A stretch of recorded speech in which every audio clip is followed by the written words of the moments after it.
बिस्मिल्लाहिर्रहमानिर्रहीम। Welcome students, उम्मीद है आप सब खैरियत से होंगे। अल्लाह पाक आप सबको अच्छा रखे। खूब खूब इबादत करें, कुरान पाक की तिलावत करें और मुझे भी दुआओं में याद रखिएगा। इंशाअल्लाह ताला आज हम अपने क्लास में past perfect translate into English सीखेंगे।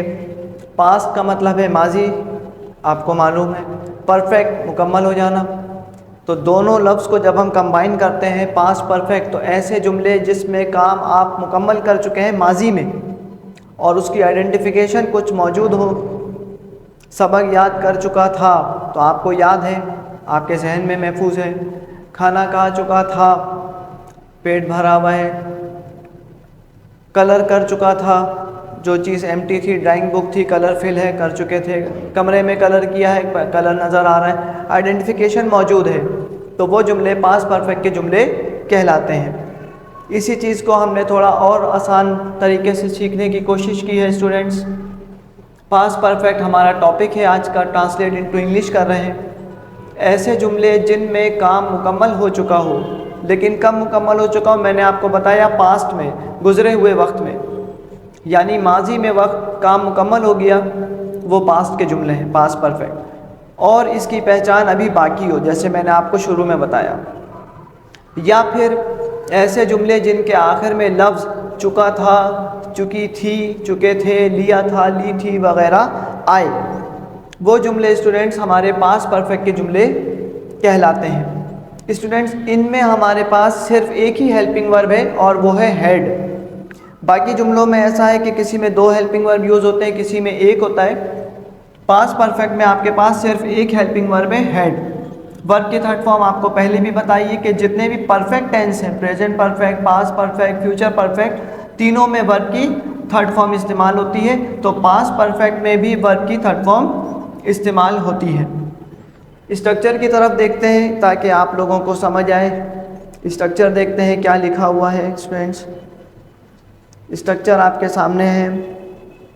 सबसे पहले आपने सब्जेक्ट लिखना है, सब्जेक्ट के बाद हेड, हेड क्योंकि इसका हेल्पिंग वर्ब है, वर्ब की थर्ड फॉर्म, ऑब्जेक्ट और फिर एक्स्ट्रा वर्ड। ये आपका स्ट्रक्चर है। और ये स्ट्रक्चर कौन सा है?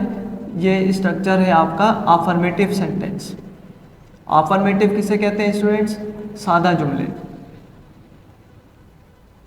सादा जुमलों को अफर्मेटिव कहते हैं। तो ये स्ट्रक्चर जो है हमारा पास्ट परफेक्ट में अफर्मेटिव है। जुमला क्या लिखा है स्टूडेंट्स? मैं सबक याद कर चुका था। तो सबसे पहले आपने I subject, helping verb had, verb की थर्ड फॉर्म, याद करना आपका वर्ब है, जो काम किया जाए स्टूडेंट्स वो वर्ब होता है। I had learn lesson. सबक क्योंकि ऑब्जेक्ट है, ऑब्जेक्ट पे काम हो रहा है तो लेसन को सबक कहते हैं। तुम कपड़े धो चुकी थी, यू हैड। वर्ब की थर्ड फॉर्म स्टूडेंट्स आपको मालूम है वॉश्ड होती है, ED. You had washed clothes. कपड़े प्लूरल है, ईएस का इजाफा। हम खाना खा चुके थे। हमको क्या कहते हैं स्टूडेंट्स? हम फर्स्ट पर्सन है, वी हैड। इसमें क्योंकि फर्स्ट पर्सन सेकंड पर्सन का नहीं है, सब में एक ही हेल्पिंग वर्ब यूज होगा, had. We had eaten food, food. ये जो ईट है वो खाने वाला है और ये जो फूड है वो खाना पकाते जो है, ये वो फूड है। ईट की जगह आप टेकन भी लिख सकते हैं, दोनों सही है। वी हैड टेकन फूड या फिर वी हैड ईटन फूड। वो वर्जिश कर चुके थे, एक से ज़्यादा है, थर्ड पर्सन प्लूरल है, they had, they had. Do मतलब करना, done third form, do did done, they had done exercise. Exercise कहते हैं वर्जिश को, और मैथ की मश्क को भी एक्सरसाइज कहते हैं। असलम अपने काम मुकम्मल कर चुका था।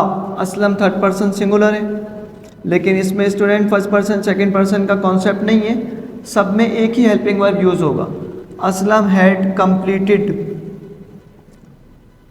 अपने आ रहा है और अपने को सब्जेक्ट के लिए हम हिज कहते हैं ना, his work. Aslam had completed his work. बिल्ली एक प्याला दूध पी चुकी थी। कैट सब्जेक्ट है, थर्ड पर्सन सिंगुलर, और इसमें तमाम के साथ हैड ही यूज़ होता है। कैट हैड दूध पीने को drunk, third form students, cat had drunk